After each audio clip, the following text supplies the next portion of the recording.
Dalam kubur ni kita ada dua soalan. Pertama mungkin dia tanya dua-dua. Ada orang dia tanya dua-dua sekali. Man rabbuka? Kedua dia tanya Nabi. Apa kata kamu? Ada seorang laki-laki namanya Muhammad yang diutus kepada manusia. Apa kata kamu? Dia tanya.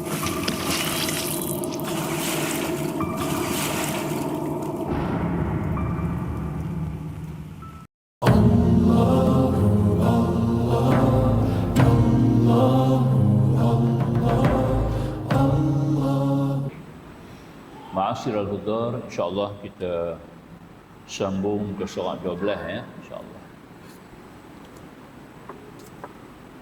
Yang ini pelajaran yang ketiga. Fardu ain paling awal ke atas tiap mukallaf. Fardu ain ya, maknanya wajib di atas tiap individu muslim untuk mempelajari ilmu ini yang disebut sebagai ilmu yang paling awal, yang paling penting untuk kita kuasai ya. Maknanya fardu ain ini kalau kita tidak kuasai ilmu ini berdosa ya. Maknanya setiap nafas kita keluar masuk dosa itu sentiasa ya, sentiasa bertindih dan yang paling sedih sekali kita tidak dapat menjawab soalan mungkar nakir dalam kubur. Kalau malam ni kita meninggal, malam ni kita mati, malam ni lah kita mula masuk ke ambang kiamat. Kita tak akan patah balik. Maka itu wajarlah kita sediakan lebih dulu dengan terus beramal, menguasai ilmu dan pasang niat. Kiranya aku panjang umur, diberikan Allah umur, akan aku terus menuntut ilmu sehingga bertemu dengan Allah. Seperti kata Nabi, utul bal'al minal mahdi ila lahad. Tuntut ilmu daripada buayan sampai ke liang lahat. Ya, paling penting baik. Apakah yang menjadi fardu ain paling awal ke atas setiap mukallaf? Fardu ain, tengok di bawah tu fardu ain, pengertian fardu ain yang telah pun saya sebut dan fardu kifayah. Yang tu perkara kita kena faham juga. Umat Islam banyak yang tak tahu apa dia fardu ain, tidak tahu apa itu fardu kifayah. Ini dah trend masyarakat Islam sekarang ya. Fardu ain yang paling awal dia kata fardu ain yang wajib ain ialah apa yang dituntut syarak kepada setiap individu yang mukallaf untuk mengerjakannya dengan tuntutan pasti dan tidak akan terlepas tanggungan seseorang mukallaf kecuali melakukannya sendiri dan tidak boleh diganti oleh orang lain. Fardu ain masing-masing punya, tak boleh ganti, tak boleh dipinjam ataupun dipindah ataupun dilaksanakan dengan upah untuk orang lain buat kita boleh ya. Kecuali beberapa perkara yang ditentukan oleh syarak. Ya. Fardu ain. Fardu kifayah pula, yakni wajib kifayah ialah apa yang dituntut syarak kepada sekumpulan mukallaf untuk mengerjakannya, bukan kepada setiap individu. Di mana apabila ia dilakukan oleh sebahagian mukallaf, maka fardu atau wajib itu telah terlaksana dan gugurlah kewajiban ke atas yang lain. Jika ia tidak dilakukan oleh mana-mana mukallaf, maka semua akan berdosa dan dianggap menderhaka dengan perintah Allah, iaitu orang yang telah memenuhi 4 syarat. Yang pertama, baligh. Baligh ni maknanya sudah sampai umur. Kalau laki-laki kita panggil anak terona lah. Kalau perempuan kita panggil anak dara. Ya, sudah berubah suaranya. Ya. Kalau anak laki-laki sudah garuk suara dia. Ada halqum. Halqum ya. Ya, anak perempuan sudah ada malunya. Datang malunya amat ketara ya. Antaranya malu mendedahkan aurat. Itu antara sifat yang akan berlaku ataupun tanda-tanda yang disebut sebagai baligh. Kemudian berakal, akil. Ya. Baligh ni hanya kepada manusia. Ya.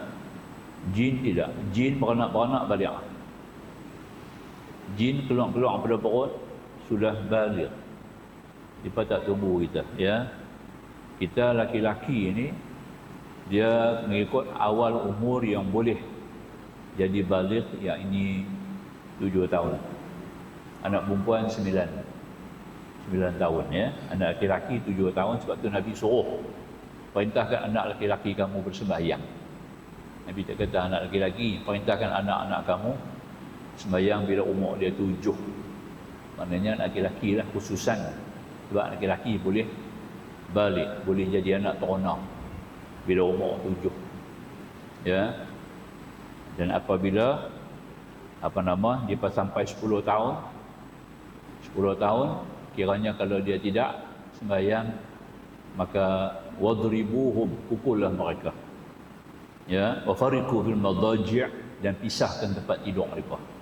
Ini kalau laki-laki 10 tahun. Di situlah ulama mengambil kira. Al-Imam Hanafi mengatakan balik 10 tahun. Imam Syafi'i mengatakan 15 tahun. Dia tidak ada dalil hadis ataupun dalil Quran yang menetapkan bilangan umur. Umur itu atas daripada tinjauan tokoh-tokoh ulama kita lah. Contohnya 15 tahun ni mana mari 15 tahun. 15 tahun ni tempoh Rasulullah SAW berkhilwah di Gua Hira. Nabi berkhilwah. Khilwah ni berseorangan, ya, bersunyi-sunyian di Gua Hira selama 15 tahun. Bila 15 tahun baru datang Jibril membawa wahyi yang pertama, dinobatkan Nabi kita Muhammad menjadi Nabi. Di pada situlah Imam Syafi'i mengambil dalil bahawa 15 itu adalah umur baligh. Imam Hanafi pula dia ambil 10 tahun. Sebab Nabi kata bila anak kamu 10 tahun dia tak sembahyang, kamu rotan dia. Jadi bila Rasulullah sebut 10 tahun tu, Imam Hanafi pun mengatakan 10 tahun itu adalah tempoh balighnya anak lelaki. Ya, dan juga anak perempuan 9 tahun. Itu pada perbezaan mazhab ulama-ulama kita lah. Baik. Tentang balik ni hanya manusia, ya, manusia. Jin tidak. Jin beranak-beranak keluar-keluar pada perut balik. Ya, kalau 15 tahun jin tu sama dengan nilai umur dia 150 tahun. Kalau jin 150 tahun sama dengan umur manusia 15. Ya, baby baru beranak keluar pada perut, ya, jin 40 tahun duduk terlentang lagi, ya, dia kena makan susu mak lagi.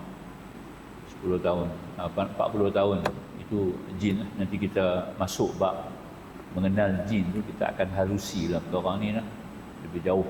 Secara awalnya saya sebut macam tu lah.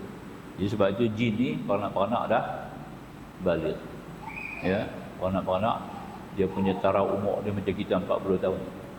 Nah. Itu dia punya beza sikitlah. Wallahu a'lam. Sambung, ya. Fardu kifayah ni kita faham dan kitab-kitab lama, kitab-kitab kuning, kitab-kitab turas, kitab-kitab lama hanya tunjuk kepada fardu kifayah ni semua sembahyang jemaah. Ya, mengurus jenazah, ya, sembahyang mayat apa semua tu masuk fardu kifayah. Kalau kita tengok di kitab-kitab lama ni sikitnya fardu kifayah ni banyak, Sebenarnya fardu kifayah ni merangkumi setiap urusan keperluan masyarakat. Contohnya kita sakit, manusia sakit kena berubat. Bila kena berubat, kena ada orang jual ubat, kena ada orang proses ubat, kena ada orang rawat. Betul tak? Ya? Sebab sakit ni merupakan fenomena, suatu fitrah kepada manusia. Manusia kena sakit. Tak sakit bukan manusia. Betul tak? Ya? Binatang pun sakit. Ya? Ya? Binatang yang paling banyak sakitnya macam manusia, kucing. Kucing adalah makhluk Allah, binatang yang sakitnya macam manusia. Dia ada darah tinggi, ada kencing manis, dia ada dialisis buah pinggang, dia ada jantung, ya. Dia ada tumor in the brain, ya. Dia ada leukemia. Kucing, ya. Sebab tu Nabi kata kucing ini binatang rumah. Kucing binatang rumah. Nampak tak? Dia boleh duduk dengan manusia. Sebab dia ada penyakit macam manusia. Ya. Itu bezanya makhluk. Tapi dikatakan tadi ini, yang kata oleh kerana kita manusia ni sakit kena rawat, maka tu kena ada doktor. Dalam satu Musafatul Qasar, satu lingkungan 91 km, wajib kena ada seorang doktor. Tak kira bangsa apa, agama apalah. Wajib qaryah tu dalam satu lingkungan 91 km, wajib kena seorang doktor. Kalau tak ada doktor, seluruh qaryah itu berdosa. Ini secara langsung mengikut konsep fardu kifayah. Hari ini ulama-ulama kita sudah mengenal fardu kifayah itu lebih jauh. Kita dulu kita sembahyang mayat sembahyang jemaah saja Yang lain kita tak nampak, kita tak nampaklah dunia tu. Sebenarnya urusan dunia cukup banyak. Kalau kita tengok dalam bab fiqh pun, dalam fiqh Islam ni dia ada 4 bahagian fiqh. Fiqh Islam ni dibagi kepada 4 bahagian. Bahagian pertama disebut sebagai bahagian ibadat. Yang kedua, ibadat semua orang terlibatlah. Semua orang terlibat. Sembahyang, kemudian datang puasanya agak sikit berat, datang zakatnya agak lebih berat, datang hajinya lebih berat lagi. Dia pelan berat. Sembahyang tak berat, semua orang kena buat.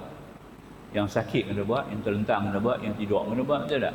Tapi yang puasa ni ada yang tak boleh puasa. Orang yang musafir diberi kelonggaran, dia boleh berbuka diganti pada hari lain. Dia ringan sikit puasa. Datang zakat lagi berat. Zakatnya orang ada kemampuan, ada RM2 pun dia kena cukup, dia punya haul, dia punya nisab, baru dia keluar zakat. Datang lagi haji lagi berat. Maknanya rukun-rukun ni dia paling berat. Sembahyang tu paling ringan, syahadah paling ringan, kemudian ikuti dengan syahadah sebagai syarat, sembahyang sebagai rukun pertama ringan, semua orang boleh. Puasa tu agak sedikit berat lah, ada orang tak boleh. Dan datang zakat lagi berat. Banyak orang tak boleh bayar zakat. Dia boleh, ada orang yang boleh tak boleh bayar zakat dan tak boleh terima zakat. Itu lagi banyak. Zakat pun dia tak kena, terima zakat pun tak boleh. Itu lebih ramai. Kemudian datang haji. Haji lagi berat. Sekarang kita rasa lagi berat lah. Awal-awal perangkat pertama secara lazim pun nak bayar 19,000 dah sekarang. Nak pergi Mekah. Kalau Melayu dah 33,000. Nak cepat pakai package dah 70,000. Berat. Rukun-rukun ni memang Tuhan letak tu dah betul. Dia awali dengan sembahyang tu dah betul. Jadi kita masuk pada fardu kifayah ni, rupanya lagi banyak fardu kifayah. Jadi bahagian fiqh 1/4 daripadanya adalah ibadat. 1/4 lagi masuk dalam hukum munakahan. Munakahan tak nikah kahwin. Tanggungjawab suami isteri, tanggungjawab hak masing-masing. Itu yang paling berat kita nak jaga hak masing-masing itu berat. Suami hak suami, isteri hak isteri, hak keluarga, hak anak-anak. Itu pesan dalam surah Al-Asr, wa tawassaw bil haqq. Berpesan-pesan dengan hak. Hak ni yang berat ni nak jaga ni. Nampak demi masa manusia rugi melainkan mereka yang iman beramal soleh dan wa tawassaw bil haqq. Hak isteri, hak suami, hak anak, hak keluarga. Nak jaga hak tu memang senang. Itu urusan dunia. Urusan dunia. Melibatkan nafkah, melibatkan rumah, melibatkan keselamatan perlindungan. Itu masuk dalam bahagian urusan munakahan. Itu dunia tu. Dia bukan akhirat, itu dunia. Tapi untuk kepentingan masyarakat, supaya masyarakat ini jadi masyarakat yang sejahtera. Bila keluarga yang sejahtera dengan masing-masing memenuhi menjaga haknya, maka keluarga itu menjadi keluarga yang bahagia. Kemudian yang ketiga, bahagian ketiga 1/4 lagi, dia masuk bab muamalah. Muamalah lagi banyak. Muamalah bab niaga, bab pajak, bab gadaian, urusan pembelian sewaan, ini semua masuk dalam bab lagi banyak tu. Bab apa dia panggil? Bab muamalah. Muamalah totally dia urusan melibatkan dunia semata-mata. Dia tidak ada konsep secara ta'abudi. Dia lebih kepada konsep jama'i. Urusan duniawi. Dan akhir sekali lagi berat, iaitu urusan jenayah ataupun ukubah. Itu jadi maknanya kalau dalam kita tengok dalam fiqh tu 3/4 daripadanya semua berkait dengan dunia semata. Ini fardu kifayah. Ini fardu kifayah, ya, banyak, ya. Kena ada orang menjaga, kena ada orang tangkap ikan, kena ada orang jual ikan. Nampak tak?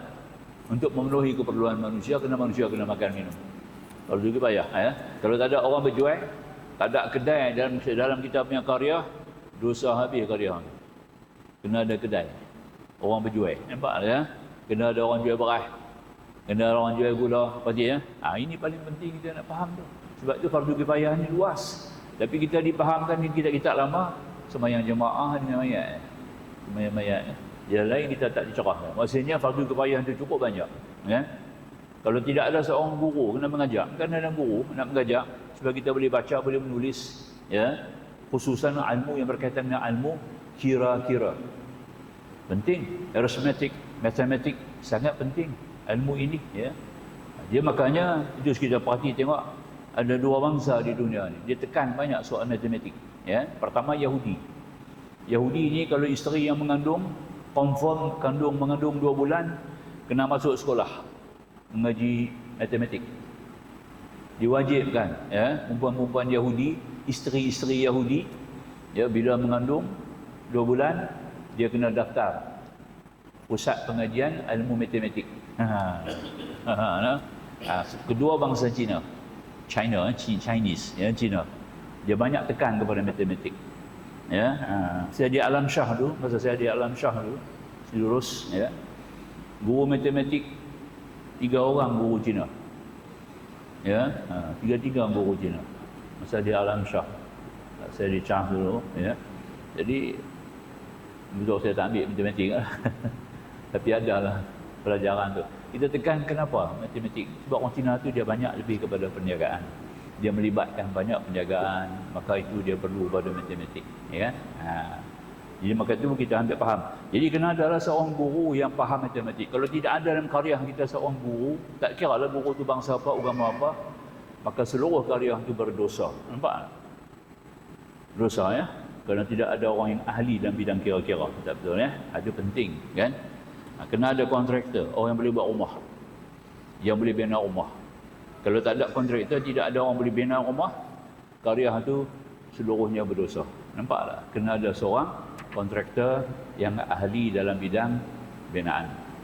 Tak kira lah bina rumah kayu ke, rumah papan ke, bumbung atap ke, tak kira lah. Asalkan dia boleh sediakan. Sebab wajib bagi seorang suami menyediakan tempat perlindungan kepada isteri. Nampak tak? Itu hak. Itu kita kena faham tu. Surah Al Asri itu cukup tinggi, ya. Cukup luas perbahasan dia. Kalau nak tafsir, ya. Wa tawassaw bil haq, tapi itu yang kita tak ambil kira, ya. Ya. Macam hak orang yang berilmu, dia kena tulis kitab. Itu hak dia kena tulis. Kalau dia tulis kitab, ilmu dia akan pendam. Nampak tak? Kenapa? Kerana umat Islam hanya akan mengetahui ilmu dengan adanya kitab. Kalau tak ada kitab, kita nak mengaji apa? Ya. Pakai mendengar. Siapa kita nak pakai dengar? Ya.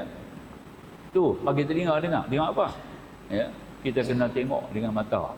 Kita kena dengar dengan telinga. Mata tu penting. Maka itu perlu kepada adanya kitab. Itu kitab banyak orang tak baca. Nampak, ya. Masyarakat kita di sini tak faham benda ni. Ya, dia tak tahu nilai, kan? Ya. Banyak kitab tu. Tak pakai, kan? Oh, dia ilmu ni lah yang paling penting, ilmu berkitab. Dia ilmu yang betul, bukan ilmu ceramah. Ceramah tak ada benda, ya. Ceramah tidak ada benda. Kita kena mengaji. Sebab tu wajib kena ada seorang ulama yang menurun, yang karang kitab. Sebab orang boleh mengaji dan boleh faham. Kalau tak ada kitab, macam mana kita nak mengaji? Kan? Ya. Itu antara kita fardu kifayah. Sambung kita balik. Atas tadi kita baca fardu ain yang paling awal ke atas setiap mukallaf, sama ada laki-laki atau perempuan, ialah mengenal Allah Ta'ala dengan mengetahui apa yang wajib, mustahil dan harus bagi Allah. Ya, apa yang mustahil, apa yang wajib, yang mustahil bagi Allah Ta'ala. Itu kita punya akal. Antara Allah Ta'ala jadikan akal bagi manusia ini untuk jadikan sebagai satu konsep, ya, konsep berfikir, memikir kepada kewujudan Allah Subhanahu Wa Ta'ala. Itu tujuan pokok, ya. Manusia dijadikan berakal. Jadi kalau ada akal, Kita tidak isi ilmu sebab akal tu dia cuma terbina sampai umur kita 28.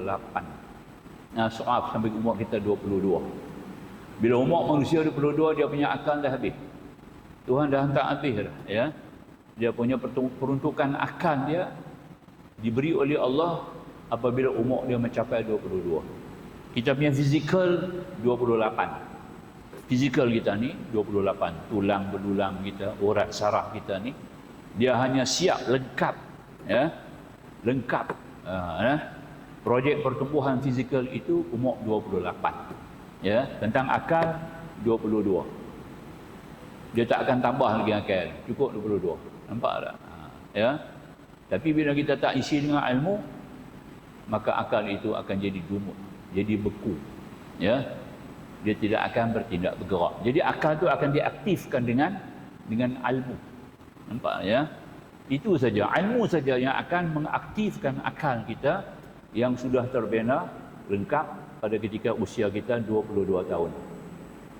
Ini kepintaran para ulama punya kaji, ya, sampai ke situ, kan, ya. Jadi kalau umur 22 tak isi ilmu, tak mengaji, ya, tak langsung ambil tahu tentang Islam, ya, tak perdalam ilmu Islam, tak mengaji tentang Islam. Sedangkan kita dihantar mari ke bumi ini bukan untuk dunia. Kita dihantar bagi ke bumi ini untuk mengambil kesempatan, ya, mengambil kesempatan mengisi ilmu. Ilmu apa? Ilmu ketuhanan paling penting. Sebab kita akan balik kepada Allah. Hidup ni U-turn, dia kena patah balik.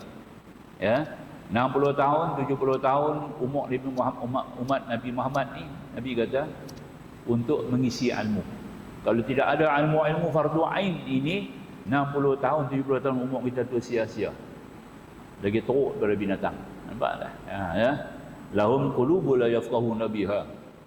Mereka punya hati tidak ada langsung mengambil faham. Tidak ada langsung ilmu hati. Ilmu nurani tidak ada langsung. Ya. Walahum a'yunul la yubsiruna biha. Mereka punya mata, mereka melihat, tidak ada i'tibar. Tak mengambil i'tibar langsung. Ya. Lebih teruk daripada mata lembu, lebih teruk daripada mata kucing. Ya. Walahum adhanul la yasma'una biha. Punya telinga tak mengambil, tidak mendengar yang jelas, yang betul, yang patut, yang wajar. Ya. Duk dengar yang sia-sia, yang lara, ya kan? Kemudian Tuhan kata apa? Ulaika kal an'am. Mereka itu binatang ternak. Binatang ternak ni jenis binatang yang tak pergi cari makan. Kita kena bagi makan kat dia, lembu, kambing, ya, unta, kita kena bagi makan. Dia bukan reti pergi cari makan, tak reti. Dan dia makan jenis itu. Allah kata apa? Ulaika, mereka ini binatang ternak. Bal hum adall, lebih sesat teruk daripada binatang. Kerana akalnya tidak diberi ilmu. Akal tidak ada ilmu. Ya, itu dia. Itu masalah dia. Maka itu kita kategorikanlah mengikut Abu Ala Al-Maududi, seorang jemaah, seorang pencetus Jamaatul Muslimin di India, ulama besar. Begitu juga Said Qutb dalam Fizil Quran mengatakan abad yang ke-20 ini abad jahiliyah. Kita kembali kepada zaman jahiliyah, lebih teruk pada zaman jahiliyah, zaman ketika Rasulullah bermenyeru Islam tadi, ya. Sebab umat sekarang ni tak mengaji. Nampak? Dah mengaji pula tak capai ilmu yang betul. Dah capai ilmu pula tak melalui pengajian yang formal. Ya. Sudah mengaji pada yang formal pula tak beramal. Sudah beramal pula tidak dengan ilmu. Ya, sudah berilmu, dia beramal, sudah beramal pula tidak ikhlas. Nampak? Ini kata siapa? Dr. Yusuf Qaradawi. Inilah abad jahiliyah, abad 20. Ya, nanti kita faham. Sebab umat Islam sudah tidak kenal lagi ilmu fardu ain yang dia wajib belajar. Dia tak tahu ilmu apa sebenarnya dia wajib belajar. Pertama, dia tidak kenal kenapa dia mari kemari. Ya, kita harus faham. Syekh Muhammad Arsyad Al-Banjari, seorang ulama besar, dalam Ma'rifatul Izyan, satu kitab dia. Dia kata kita dalam konsep mengenal Allah ni ada 3. Dia kata. Konsep mengenal Allah ni 3. Kalau kita dapat kuasai ketiga ini, kita kenal Allah. Pertama, kita kena kenal asal kita. Mari mana kita? Asal kita ni mari mana? Aku ni apa dia? Makhluk apa aku ni? Ya, ini orang tak tanya banyak ni. Dia cuma tahu dia bukan binatang. Ya, tapi secara hakikatnya manusia ni semua ada binatang. Kita ni semua adalah hayawan. Ya, hayawan, malaikat dan juga jin. Kita ada 3 aja, bukan ada lebih lah. Hayawan, malaikat, jin. Manusia masuk dalam kompleks binatang. Tapi disebut hayawan natiqah, binatang yang punya akal. Ya, binatang pun ada akal juga, 1 kan. Manusia ada 5 akal. Aku bagi 5 akal dekat hampa tak kenal aku. Ya. Besok nak jawab macam mana? Man rabbuk? Siapa Tuhan kamu? Boleh jawab dengan kubur tu? Oh, boleh, senang aja Ustaz. Kata Allah lah, bukan susah. Ini bukan dunia. Dunia paksa boleh kata begitu. Apa yang jawab? Ya. Kita nak sebut kita beriman pada Allah, kita nak kata Allahu Rabbi. Ya di hujung tu, Rabbi. Ya nisbi, mengikut tata bahasa Arab tu. Ya tu ada 4. Dalam ya tu ada 4. Rabbi, Allah tu Tuhanku, Tuhanku. Nampak tak? Kalau kita cianu siatu tu anak aku. Orang tanya budak ni siapa? Anak aku. Nampak tak? Pasti ada 4. Kita berkata anak tu bin aku. Anak itu memang lahir daripada isteri aku. Nampak? Nampak tak? Dan aku yang bela dia, aku pelihara dia. Dan aku jaga dia. Nampak tak? Dan aku bertanggungjawab membesarkan dia dan mendidikkan dia. Maka itu dia anak aku. Itu baru betul aku. Dia anak aku lepas. Rempit-rempit mati dia jalan. Nampak tak? Tak kena orang. Boleh kata anak aku lah. Sebab tu Nabi Nuh AS, bila anak dia, Kanaan, terumbang-ambing dalam banjir, sedih lah bapak ni, dia rasa lah anak dia kan. Dia panggil anak dia, main naik kapal. Anak tak mau. Anak kata, aku akan naik bukit. Oh, bukit pun tenggelam, aku naik pokok. Dia kata, pokok atas bukit. Nampak? Pokok pun tenggelam juga. Nampak? Naik juga, tak mau naik juga. Ya? Maka terumbang-ambing nak tenggelam dalam banjir. Nabi Nuh AS terasa di hati dia, anak ni. Ya Allah Tuhanku, itu anak aku tu, dia kata. Allah kata apa? Dia bukan anak kamu. Ya. Kenapa? Kerana dia tidak soleh. Itu dia. Jadi syarat kita nak kata itu anak aku, anak tu soleh. Kalau anak tu tak soleh, itu bukan anak aku. Itu dalam KU, dalam U tu. Yang kata anak aku. Nampak? Sebab tu kita duk cakap saya, dia main marah kata aku lah. Kita pakai aku je. Ya. Dia tak. Kita duk cakap saya biasa, lapik. Bila dia main marah, kita tak pakai saya lah. Kita pakai aku lah. Dia, apa aku dulu dia kan? Dia main lah, kasar. Tadi kita bercakap dia elok kan. Aku tu dhamir nafsi, dalam diri. Sebab tu bila kita nak cakap, bila Allah malaikat tanya kita, man rabbuk, siapa Tuhan kamu? Nak kata Allahu Rabbi, ya tu, dia kena ada 4 benda kena ada. Nampak? Pertama, aku kenal dia. Aku kenal sifat-sifat yang dia aku mengaji. Ini kitab dia. Mana bukti dia? Ini kitab dia. Siapa karang kitab ni? Ulama sekian-sekian. Ulama ni ada kaitan dengan Rasulullah. Nampak dah? Dia mesti ada kaitan dengan Rasulullah, ulama ni. Ulama mana? Ulama ahlu sunnah wal jamaah. Kita ada kitab, kita kena menjadi kitab sebab tuan-tuan ada hubung dengan Rasulullah. Tak ada kitab ni tuan-tuan tak berhubung dengan Rasulullah. Tak ada sanad. Tak ada keturunan. Nah. Sebab tu kita kena ada kitab. Baru kita berhubung dengan Imam Abdul Hasan Asy'ari. Nampak tak? Imam Abdul Hasan Asy'ari siapa? Cucu kepada Abdullah bin Qis. Abu Musa Asy'ari. Siapa Abu Musa Asy'ari? Dai Rasulullah yang diutus ke Syria. Nampak tak? Itu dia. Sahabat besar Nabi SAW. Itu dia. Kita ada tali menali dengan Rasulullah. Itu kena pakai kitab. Tak pakai kitab, tak ada keturunan tau. Kita tak ada tali, tak ada rantai. Mengaji kat siapa? Nampak tak? Itu dia. Nampak tu? Ini sebab kita kena ada kitab, tuan-tuan. Saya menggali tak ada kitab, saya tak mengajar. Nak pergi nak ceramah, tak mau. Kalau orang nak panggil masjid mengajar, ceramah, tak mau. Kena ada kitab. Sebab kita nak sambung diri kita tu kepada Rasulullah. Kena ada sanad. Nampak tak? Sanad kita kepada Rasulullah. Fiqah kita pun sanad. Tauhid kita pun sanad. Tasawuf kita pun kena sanad kepada Rasulullah. Macam mana nak hubung sanad? Kita kena jumpa Imam Ghazali. Bukan zaman kita, 800 tahun dulu. Kita baca kitab Imam Ghazali, kita sudah berhubung dengan Imam Ghazali. kita sudah dikira sebagai rantaian, kita tu sudah ada hubung dengan Imam Ghazali, nampak tak? Itu cakap dia. Ya.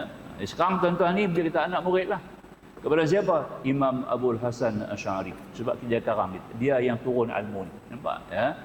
Boleh faham itu Kita ambil faham macam tu kan. Ini serius ni. Kita kena ambil faham benda tu berat. Kalau main tengah dia tak edit. Tak dengar tak ada keturunan. Nampak tak? Dengar Abu Lahab pun dengar. Abu Jahal pun dengar. Faham ya? Kita bukan jahalism, kita bukan lahabism, ya.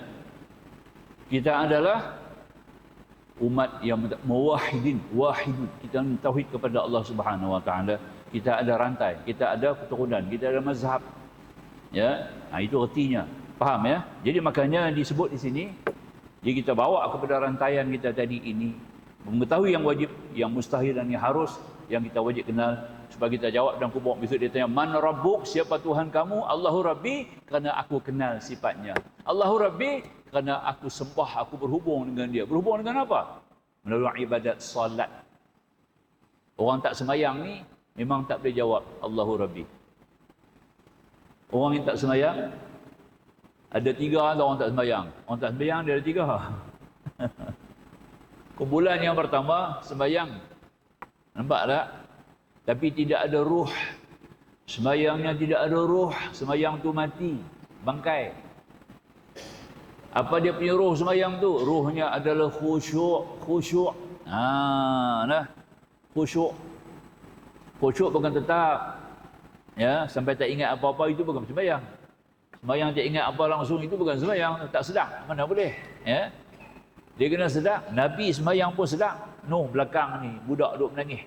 Nabi jadi imam kepada satu jamaah, belakang jamaah perempuan, nampak baby duduk menangis. Nabi semayang biasanya baca surah-surah yang wajar lah, agak panjang-panjang lah surah Nabi itu. Ya. Tiba-tiba Nabi pendekkan semayang Nabi itu. Maknanya Nabi dengar, ada baby duduk menangis. Bukan Nabi tak khusyuk. Ya. Nabi pun ringkaskan semayang. Bila Nabi ringkaskan semayang, sahabat tanya Rasulullah, ya, hari ni kau pendekkan semayang? Aku pendekkan sembahyang sebab ibu tu tadi tak boleh khusyuk, kata dia. Ibu tu gelisah sebab baby dia duduk menangis. Nampak tak? Tu imam duduk panjang lagi. Tu imam tak jaga hak jemaah. Yang kata wa tawasabil haq dalam surah Al-Asri itu, imam tak jaga hak jemaah. Nampak tak? Dia pergi hak dia ya. Nampak tak? No? Dia kena jaga hak jemaah. Ada orang sakit, ada ibu-ibu yang punya anak yang nak bersusu. Nampak? Ada orang nak pergi kerja cepat. Ya, ada orang tak berdiri lama. Nampak ya? Ini hak jemaah kena jaga. Itu imam. Imam macam tu doa dia makbul.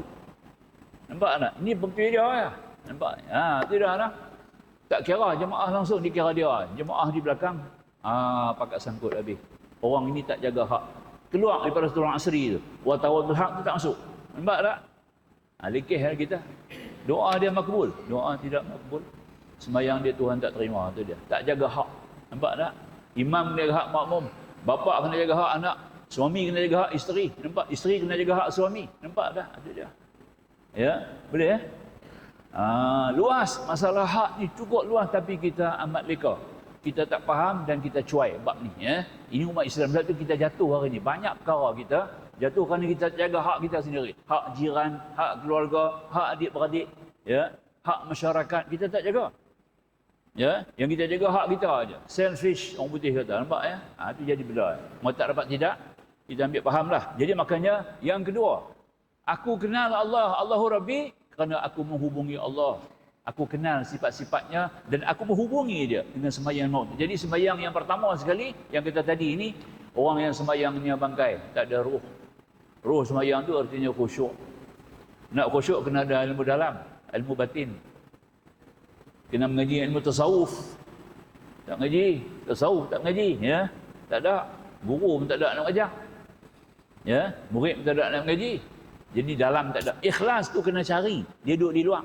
Ikhlas bukan duduk dalam diri. Dia macam vitamin C. Kena cari dari peluang. Dan dia cepat hilang. Sebab diganggu oleh 3 penyakit. Pertama penyakit riak. Kedua penyakit sum'ah. Ketiga penyakit apa?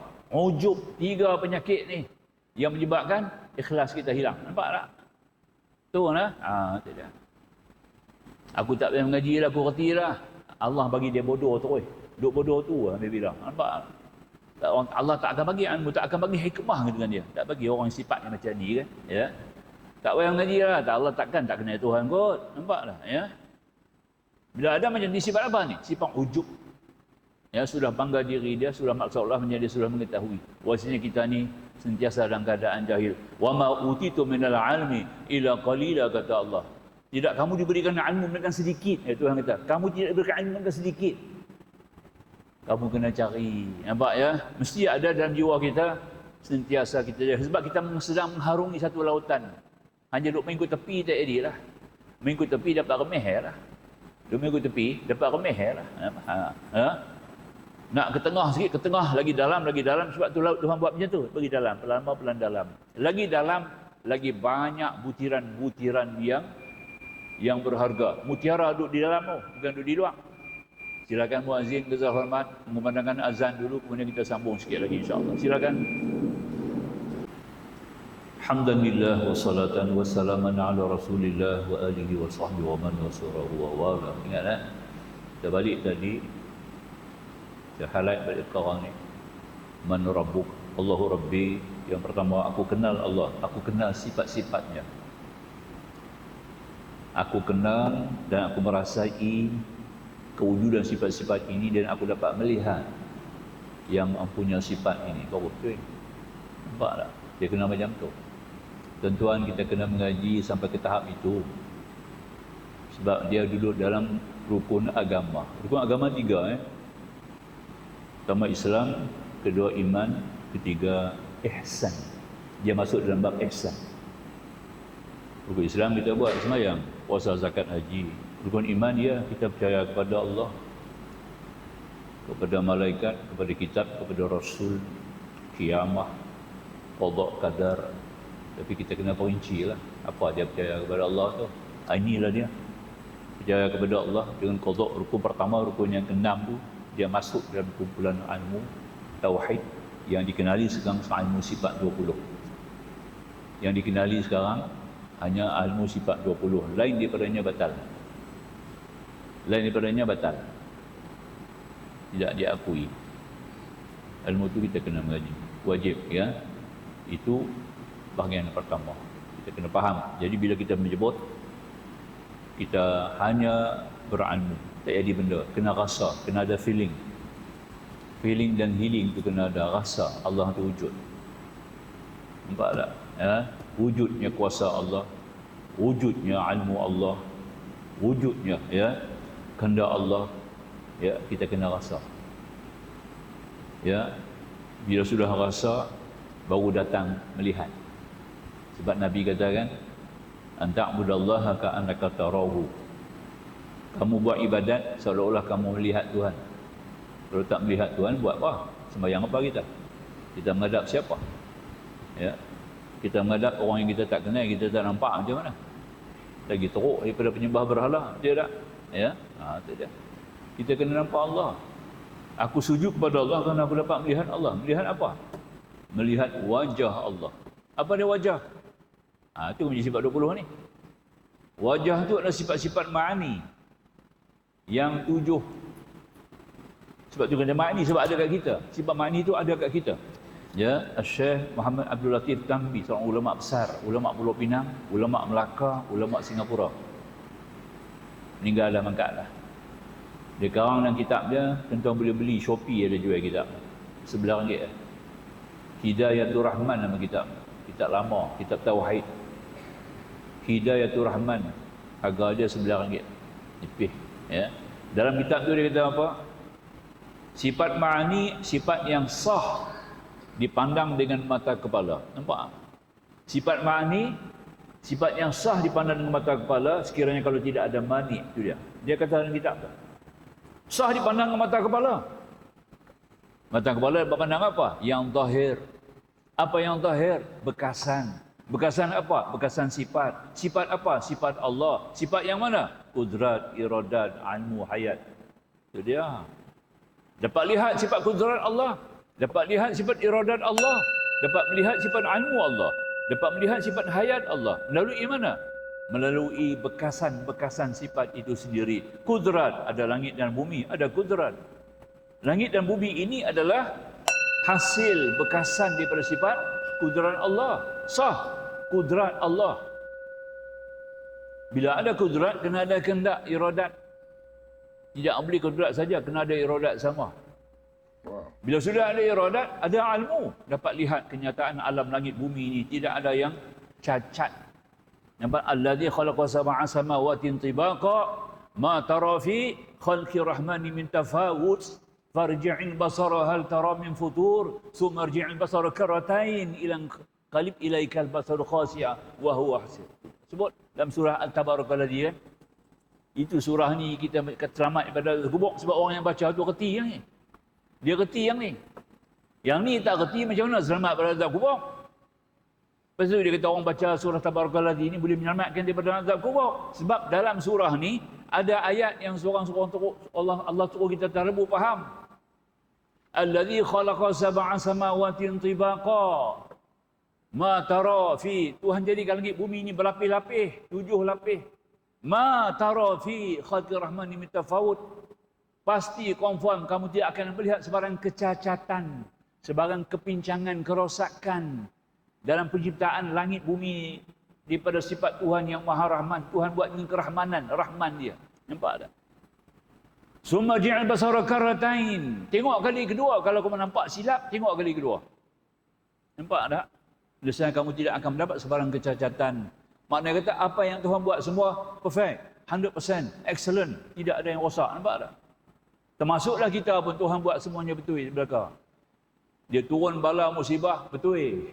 Dia jadikan kita sakit, betul. Dia jadikan kita rugi, betul. Dia jadikan kita miskin, betul. Bukan Tuhan tu silap, nampak tak? Ilmu ni kena ada dulu. Segala-gala Tuhan buat tadi adalah betul. Apa yang menimpa aku semuanya betul. Sebab datang daripada zat yang maha bijaksana lagi berilmu. Itu kita nampak ke mata hati tu. Nampak tak? Sebab dia kata tadi, balik kedua tadi, bila kita ditanya malaikat, man rabbuka, siapa Tuhan kamu? Aku kenal sifatnya. Aku hubungi dia dengan salat. Dan aku sentiasa mengasahkan Allah, mentauhidkan Allah, tak sekutu. Nampak tak? Ya. Kalau kamu nampak cacat dalam perbuatan Allah, termasuk perbuatan tadi dengan kita sendiri, aku nampak tak betul, aku duduk semayang pun kena susah juga. Kalau cakap macam tu tak betul ya. Nampak tak? Semayang bukan untuk senang. Semayang bukan untuk bahagia dunia. Semayang untuk mentahirkan sifat ubudiyah kepada Allah sebagai abdi. Nampak tak? Itu dia. Itu semayang. Bukan semayang kena murah rezeki. Bukan semayang kena berjaya. Bukan. Nampak tak?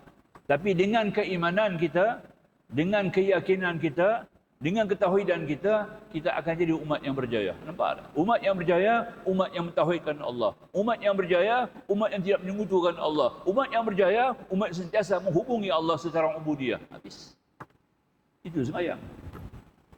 Faham ya? Nampak tu? Nah. Dia maka tak dapat tidak.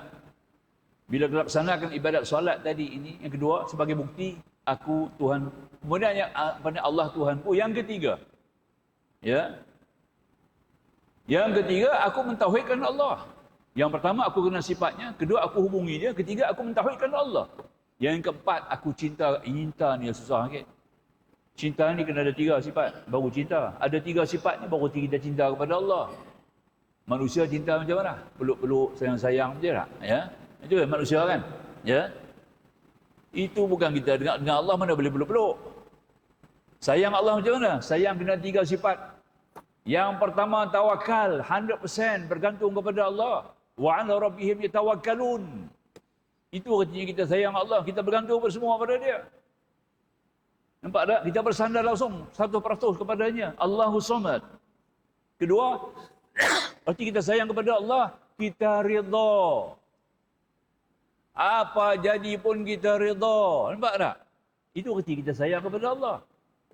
Kita tidak benci. Yang ketiga ini susah sikit. Syukur kepada Allah paling payah. Nampak tak? Ada 3 sifat ni baru dia kata aku sayang kepada Allah. Saya kupas macam tu tuan-tuan nak faham ya. Apa arti cinta kepada Allah? 3. Pertama tawakal, wa 'ala rabbihim yatawakkalun. Tuhan kata kepada Tuhan mereka bertawakal. Innamal mu'minu idza dzukirallahu wajilat qulubuhum. Orang-orang yang beriman kepada Allah ni, sanya orang beriman kepada Allah tadi bila sebut nama Allah gemetar hatinya. Wa idza tuliyat 'alaihim ayatuhu zadatuhum imana.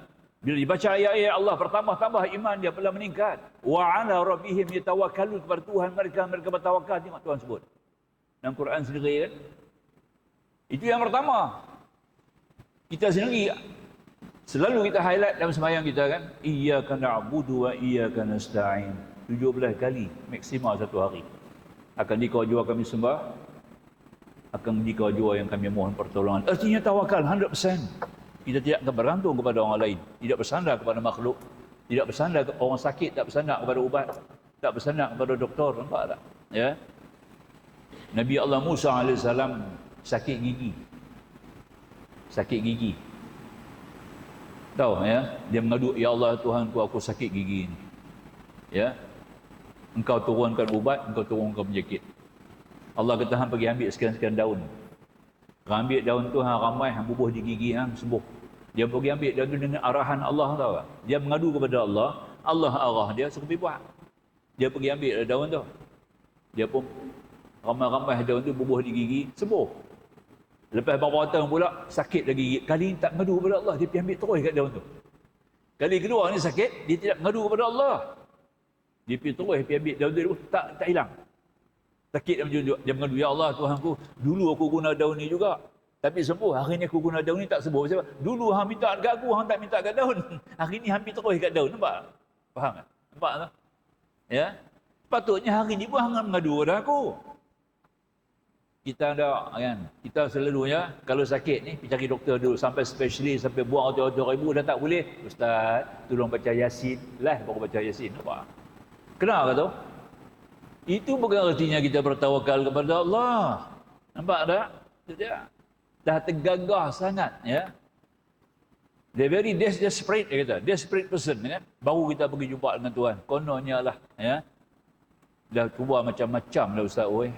Hari ni kena minta orang. Itu dah. Nampak? Sepatutnya kena baca Yasin awal-awal lagi lah. Nampak tak? Baca Yasin. Bukan malam Jumaat. Ya. Baca surah Yasin. Malam hari baca. Siang hari baca. Bukan hari Khamis saja. Nampak? Baca sebab dia jantung Al-Quran. Jantung penting kan? Nisbah dia jantung Al-Quran macam kita. Paling penting organ kita apa dia? Jantung lah. Betul tak? Kena jaga jantung hari-hari. Bukan sekali-sekala. Yasin tu kena baca selalu. Nampak tak? Ya? Tidak, bukan baca bagi kat ruah. Bila ada hal pun kita baca Yasin. Sebanyak Yasin tu kita kena baca. Yasin tu sendiri dah nama Nabi tu. Yasin tu nama Rasulullah. Yasin ada di situ. Okay? Faham ya? Bila ambil faham macam tu. Ya? Tak dapat tidak. Kita Allah Ta'ala jadikan daripada tanah. Tanah Allah jadikan daripada apa? Tanah Allah jadikan daripada nur. Ni tinggi sikit lah. Jauh sikit lah. Akan masa akan datang pun saya boleh bab ni. Awal-awal tak boleh bab. Ya? Banyak lagi tuan-tuan tak pernah dengar ni. Ini bukan kontroversi. Isi daripada kandungan yang saya mengaji lah. Tapi tak boleh nak hambuk habis. Ya? Allah jadi kita daripada tanah. Tanah tu Allah jadi daripada nur. Nur tu nur apa nama? Nur Muhammad. Bukan Nabi Muhammad tau. Jangan faham Nur Muhammad dengan Nabi Muhammad tak sama Nabi Muhammad Rasulullah sudah mangkat disemadi dikebumikan di Madinatul Munawwarah. Itu Nabi kita. Nur Muhammad tak. Nur Muhammad ni nama nur tu. Allah jadikan nur tu nama dia Muhammad. Allah jadi namakan nur tu Muhammad. Jangan salah faham. Kalau kata Nur Muhammad tu Nabi Muhammad, kacau lah. Nabi Muhammad jadi pada nur tu juga. Faham? Ya. Kemudian Allah tiupkan ruh. Wa nafakhtu ruhi. Kemudian aku tiup roh aku. Roh aku. Bukan Allah ada roh pula. Jangan faham tu kena baik-baik Roh aku tu makna roh yang bukan aku bagi jadi. Sebab Allah tak sebut. Roh tu Tuhan bagi jadi. Wa nafakhtu. Aku tiup roh. Nampak tak? Jasad ni Allah bagi jadi daripada nur. Roh tu yang ada pada kita itu Tuhan tiup. Jadi roh Tuhan tiup bukan dia bagi jadi. Sebab tu dia punya wa nafaqtu ruhi. Ruh tu pula yang Allah tiup ruhi itu namanya Ahmad. Nama ruh tu yang Allah tiup kepada manusia namanya Ahmad. Ini tak ada dalam Musibah 20. Dia kena menjadi ilmu hakikat lebih sikit lah. Nampak? Ada yang kitab-kitab besar, bukan ulama-ulama calang-calang tulis. Boleh rujuk dalam kitab-kitab besar ditulis di antara kitab Syekh Muhammad Arsyad Al-Banjari, kitab fiqh ada, kitab Sabilal Muhtadin. Dia ada kitab tauhid dia karang, itu dia. Itu antaranya lah kitab-kitab ulama yang muktabar ni. Kita bukan bercakap atas dasar baca tak tentu hala habaq kat orang, tak boleh lah. Kitab-kitab yang dimaksud yang ditulis oleh ulama besar. Ya. Kitab tu jarang kita jumpa. Saya pasti dah masuk pesantren, pondok pengajian dia sendiri di Bogor. Jadi kita dah boleh baca lah. Kita dah jumpa guru-guru tu, ya, guru mursyid jumpa di sana dah. Ya, maka tu kita sajikan ilmu ni, kita selit-selit masuklah bila mengaji sifat 20 ni, kita selit. Jadi kita balik kepada yang tadi ni, ya. Bila kita jawab kepada mungkar nakir, aku mengenal sifat-sifatnya, maka dia Tuhan aku. Aku hubungi dia dengan solat, maka dia Tuhan, dia adalah Tuhanku, Rabbku. Dan yang ketiga, aku mentauhidkan dia. Aku tidak menyekutukan Allah dengan sesuatu. Kita highlight dalam kitabnya doa kita. Al-Imam Syafi'i pilih. Ada 9 iftitah dalam hadis mengikut ilmu fiqh. Dalam hadis ada 9 bentuk jenis doa iftitah. Tapi kita ambil Imam Syafi'i ambil 2. Nampak tak? Bukan Allah Akbar.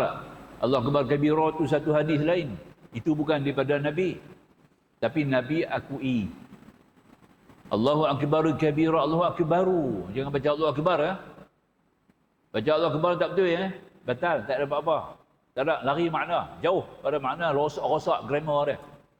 Allahu Akbaru kabira. Bunyi ruh tu kena hidup Allahu Akbaru kabira. Walhamdulillah katsira. Subhanallahi bukratan wa asila. Baru betul Jangan Allahu Akbar, mati dah. Nampak tak? Roh tu kita mati. Kabira tu main mana pula? Kabira tu masdar. Nampak tak? Itu dia. Ya. Nak jadi masdar tadi dia kena ada dia punya adverb dulu sebelum dia. Sifat nama tu kena ada dulu. Ya. Baru datang. Jadi kita baca Allahu Akbar, tak baca tulis Allahu Akbar mati. Nak jadi apa? Allahu Akbaru kabira. Jangan ada panjang pula roh tu. Saya baca bagi dengar lah. Allahu Akbaru kabira. Walhamdulillahi katsira. Subhanallahi bukratan wa asila. Itu satu sunnah lain. Orang lain baca. Yang ni Nabi habaq lah. Nabi cerita kat sahabat, aku ketika dilahirkan oleh ibu aku, maka aku keluar pada perut ibu. Aku keluar dalam keadaan muka aku sujud kepada Allah. Ketika itu Nabi baca. Ketika Nabi keluar pada perut tu, keluar daripada perut, bukan daripada melalui rahim tak. Ibu Aminah bukan lahir melalui rahim. Bersih aurat dia tak nampak, tutup aurat. Nampak tak? Yang bidan dia perempuan, bukan laki-laki. Ya, nak sambut dia. Dan 2 orang datang daripada alam kubur, daripada alam barzakh. Siti Maryam dengan Siti Asyah. Ya, mai sambut Nabi tu. Kedua-dua wanita istimewa ini bakal menjadi tunang Nabi dalam syurga. Siti Maryam dengan Siti Asyah. Mereka ni lah sambut Nabi. Allah hantar mereka mai khas mai sambut jazat Nabi ketika Nabi dah keluar daripada perut tu. Nabi baca apa? Allahu Akbaru kabira. Walhamdulillahi katsira. Wa subhanallahi bukratan wa asila. Nabi habaq tu. Ada sahabat dengar di belakang. Dia kata cukup sedap sebuah sindah. Nabi kita beranak, dia keluar kalimah, keluar pada mulut. Bila semayang Allahu Akbar, dia duduk di belakang. Dia pergi baca sendiri yang tu. Dia sedap ke dia lah. Allahu Akbar. Dia kata Allahu Akbaru kabira. Nabi dengar. Dia dengar pasal Nabi cerita. Dia baca dalam sembahyang. Jadi apabila selesai, Nabi kata siapa yang baca dulu itu? Saya Rasulullah. Ketika hang baca tu Nabi kata, Allah telah buka 7 langit tau. 7 langit Allah buka bagi aku nampak tu dia. Kebesaran kalimah tu hang baca. Nampak tak? Umar kata sejak aku dengar lagu tu, makna kata Nabi izin nak boleh baca lah. Sebab Nabi tak bantah. Bila Nabi tak bantah, jadi hadis itu jadi hadis takriri. Hadis yang diizinkan dengan Rasulullah. Bukan dengan perbuatan, bukan dengan perkataan, tapi dengan izin Rasulullah. Bila Rasulullah sebut tu makna kita boleh lah. Maka Umar kata, sejak pada hari itu, aku tak pernah tinggal tiap-tiap kali sembahyang akan aku baca yang ni. Doa iftitah ni. Allahu akbaru kabira walhamdulillah katsira subhanallah bukratan wasila. Yang Imam Syafi'i ambil wajjahtu wajhiya lilladzi fataras. Ayat tu doa iftitah. Imam Syafi'i pilih. Nampak yang kita baca. Jadi kita baca dua-dua lah ya. Wajjahtu wajhiya lilladzi fataras. Aku hadap wajah tu kepada wajah Allah. Kita tak tanya wajah Allah tu yang mana. Wajah Allah ni lah. Maknanya bekasan langit dan bumi makhluk ni adalah wajah Allah. Erti wajah itu bekasan. Bekas daripada sifat kudrat, iradat, ilmu dan hayat Allah. Nampak? Nampak empat sifat tu. Bila kita tengok makhluk, kita akan nampak empat sifat ni tuan-tuan. Sifat apa kita nampak? Sifat kudrat, sifat iradat, sifat ilmu dan hayat. Boleh nampak? Boleh. Kata Syekh Muhammad Tambi, ulama besar tadi dalam kitab Hidayatul Rahman, sah melihat sifat ma'ani dengan mata kepala. Nampak? Kalau tidak ada manik. Manik ni tak ada dosa lah. Tak gelap. Pintu mati kita cerah. Mata hati kita cerah. Mata hati gelap tak nampak apa lah. Nampak ya? Nampak dia lah. Ha? Nampak bila nak hujan, bila panas. Ha? Nampak tu lah petang siang malam. Ya? Baik sikit daripada binatang lah. Nampak lah. Itu lah. Itu lah katanya tadi beza dia. Jadi kita kena cerahkan mata hati kita. Nak cerahkan mata hati ni, kena lakukanlah amalan-amalan zikir, baca Quran dengan rajin ya, puasa-puasa sunat buat, bukan nanti puasa sunat Syaban ya. Sepanjang hayat Isnin, Khamis puasalah. Besok Isnin puasalah. Bukan puasa pasal Syaban, puasa pasal hari Isnin. Nabi puasa hari Isnin. Aku suka puasa hari Isnin, Nabi sambut bersedih hari tiap-tiap hari, tiap-tiap minggu. Tiap minggu sambut Nabi sambut bersedih tau. Ha? Ini kata siapa tuan-tuan? Quraisy As-Shihab, seorang ulama tafsir besar. Dia karang kitab dia. Kitab Quraisy Shihab nama kitab tafsir tu. Ya. Ada lebih kurang 12 volume. Ulama tafsir tu kata Nabi Muhammad sambut dia punya birthday tiap-tiap minggu. Orang tanya kat Nabi, ya Rasulullah, engkau puasa hari Isnin. Hari ini aku dilahirkan. Nampak Nabi kata, hari Isnin ni hari aku dilahirkan. Maka aku suka berpuasa pada hari aku lahir. Nampak tak? Itu Nabi sambut birthday. Nampak tak? Ya? Kita duduk gaduh, Nabi tak sambut birthday, tak sambut maulid. Setahun sekali duduk gaduh. Punya tak reti, tak kenal Nabi. Ya? Dia. Tak kenal Nabi ya tu ya? Ha? Boleh faham ya? Itu dia. Nabi sambut birthday dia. Tiap Isnin, aku puasa hari Isnin sebab hari ini aku dilahirkan. Hari Khamis pula, segala amal ibadat hamba aku, segala ibadat umat aku diperlihat kepada aku. Amal ibadat umat aku diperlihat kepada aku pada tiap-tiap hari Khamis, maka tu aku suka. Ibadat aku Tuhan terima. Nampak tak? Maka aku puasa hari Khamis. Itu dia. Nampak tak? Bukan pasal Syaban, bukan pasal Rajab. Nampak ya? Sama aja. Ya, tunggu Ramadan lah nanti. Istimewa lah sikit sebab dia puasa wajib. Kita tak nampak benda-benda macam ni tuan-tuan. Balik kepada kita baca baru sikit, tak banyak mana kita baca ni lah. Baru nak habaq tu aja. Yang kata tadi, mengetahui apa yang wajib, mustahil dan harus bagi Allah SWT dan apa yang wajib, mustahil dan harus bagi Rasul. Rasul-Rasul pula ada sifat yang wajib, ada yang mustahil, ada yang harus kena Rasulullah tu. Dengan begitu luas. Kena sifat Nabi. Ya, baru berkata Muhammad Rasulullah sebab dia akan tanya dua. Dalam kubur ni kita ada dua soalan. Pertama mungkin dia tanya dua-dua. Ada orang dia tanya dua-dua sekali. Man rabbuka? Kedua dia tanya Nabi. Apa kata kamu kepada seorang laki-laki namanya Muhammad yang diutus kepada manusia? Apa kata kamu? Dia tanya kita dalam kubur. Nampak? Aku dengar lah kata dia ni Rasul, dia pasang banner besar-besar. Nampak tak? Sambut malam cinta Rasul. Aku dengar lah kata dia ni, Rasul, dia sambut birthday, bawa spanduk berlarak berjalan 5 km. Nampak tak? Dekat tu tak ada nak. Ya, itu dia. Itu dia. Maka dengan tak dapat tidak, Kita kena kenal Rasulullah. Sifatnya wajib bagi Rasul juga ada 4. Mustahil atasnya pun 4. Harusnya ada 1, 9. Allah 41. 20 wajib bagi Allah. 20 mustahil atasnya. 1 harus pada Allah. Semua sekali jumlah 50. 50 kaedah. 50 kawaidul iman. Kita kena simpui dia. Kita kena pegang dia. Taruh dalam diri kita. Yakin sampai mati. Wa'mud rabbaka hatta ya'tiyakal yakin. Al-Quran kata. Nampak tak? Kamu sembah Allah sampai kamu mati. Itu dia. Dengan akidah ni. Dengan akidah ni kamu bawa berjumpa Allah. Masuk dalam kubur. Bila malaikat tanya, boleh jawab. Pasal apa hang boleh jawab? Kerana kita ada 4. Pertama, aku mengenal Allah, mengenal sifat Allah. Kedua, aku hubungi Allah dengan salat. Ketiga, aku mentauhidkan Allah. Keempat, aku cinta kepada Allah. Bukti hang cinta? Ada 3 ya. Pertama, aku tawakal kepadanya. Kedua, aku redha dengan Allah. Ketiga, aku syukur kepadanya. Habis. Selesai. Baru boleh jawab, Allahu Rabbi. Nah, kalau tak reti 4 perkara ni tuan-tuan. Aku dengar ya. Mereka kata Allah tu Tuhan. Nampak dah. Itu dia nah. Orang Islam kata dia Tuhan. Aku dengar begitulah. Nampak dah. Ya nah. Hari ni keluar pula tu statement. Ya, ada orang bercakap. Ya, orang apa? Orang Kristian bercakap.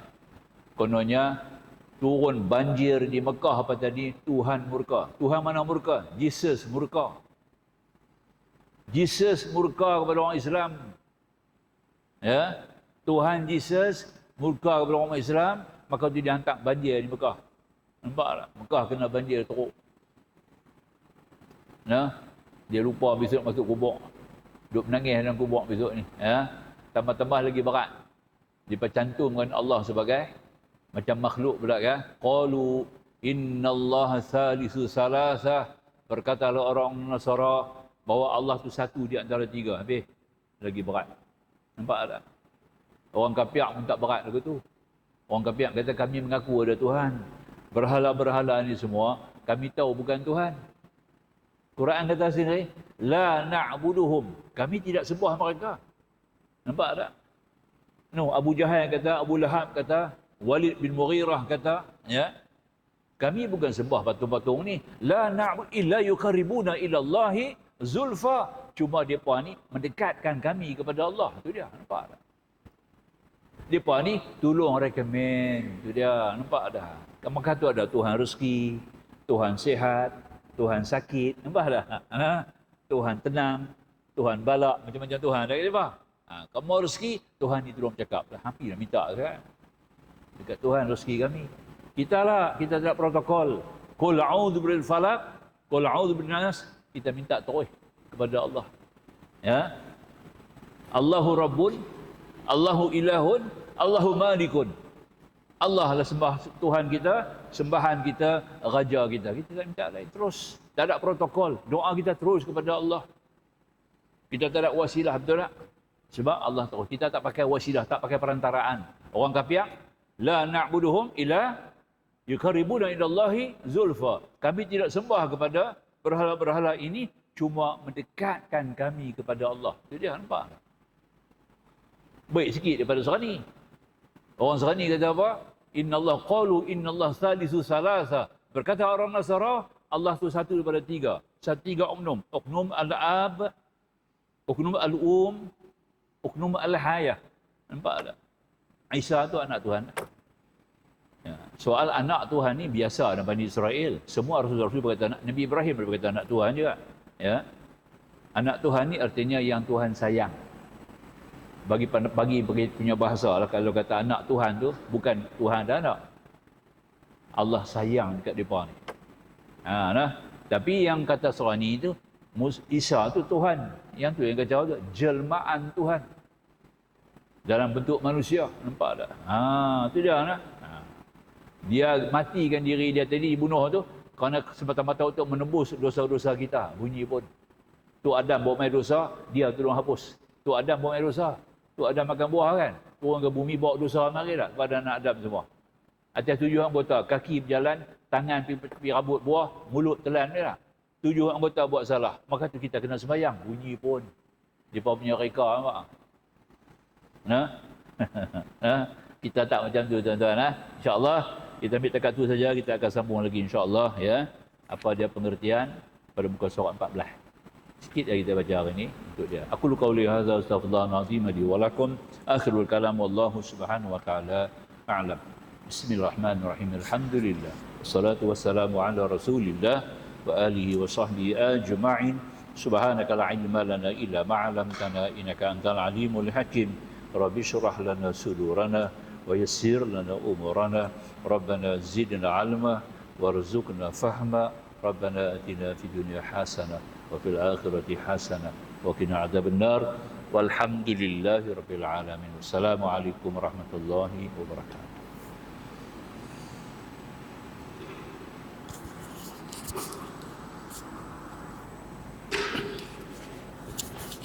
Kita bawa laptop merah ni. Nak tunjuk pakai makrifah. Tak selesai.